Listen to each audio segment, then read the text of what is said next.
I'm extremely concerned about the potential impact of the 18% cut the administration has proposed at the NIH. Could you please describe how your proposed budget would enable the United States to maintain the biomedical research enterprise and continue progress in developing new treatments and cures within this funding level? But I was struck by one thing at NIH, and that is that about 30% of the grant money that goes out is used for indirect expenses, which, as you know, means that that money goes for something other than the research that's being done.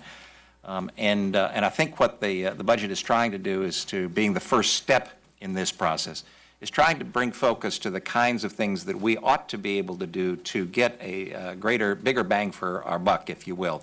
So our goal is to fashion a budget that focuses on the things that work, that tries to decrease the areas where there are either duplications or redundancies or waste, and whether or not we can indeed get a larger return for the investment of the American taxpayer in this area, which is so vitally important. Will premiums go up, and will insurers drop out of the market? Yeah, this side of the question is incredibly important because premiums have risen, and it's the commitment of this administration to make certain that we are able to bring down costs for the American consumer so that they're able to afford the kind of coverage. The question is about the cost-sharing opportunities, and will that drive up the costs?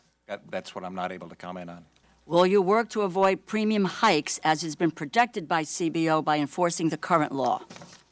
Well, yes or no? Remember, I would suggest to you that the current law is increasing premiums, and what we're trying to do, what the commitment of the administration is to make certain that every single American has access to affordable coverage. I would assume by your conversation that there will continue to be an attempt, unlike what Mr. Ryan has said, or Speaker Ryan said, about looking at repealing the Affordable Care Act rather than looking at strengthening and improving it. Well, as I say, the Department, the administration is committed to making certain that the American people have access to affordable coverage. But does that include repeal? I understand, Mr. Chairman. We believe that the current law has harmed many individuals. Okay, so you will continue to move at repeal is what I gained from that conversation. Thank you very much, Mr. Chairman. Does the Trump administration believe women should pay more for health insurance than men? What we believe is that individuals ought to be able to have access to the kind of coverage that they select for themselves and for their families, not that the government... Would you say yes or no when you're comparing men and women? I don't believe that's a yes or no question. Again, what we believe is that you as a woman and my wife as a woman ought to be able to select the kind of coverage that they want, not that the government forces them to buy. Okay, I'll get to the next question.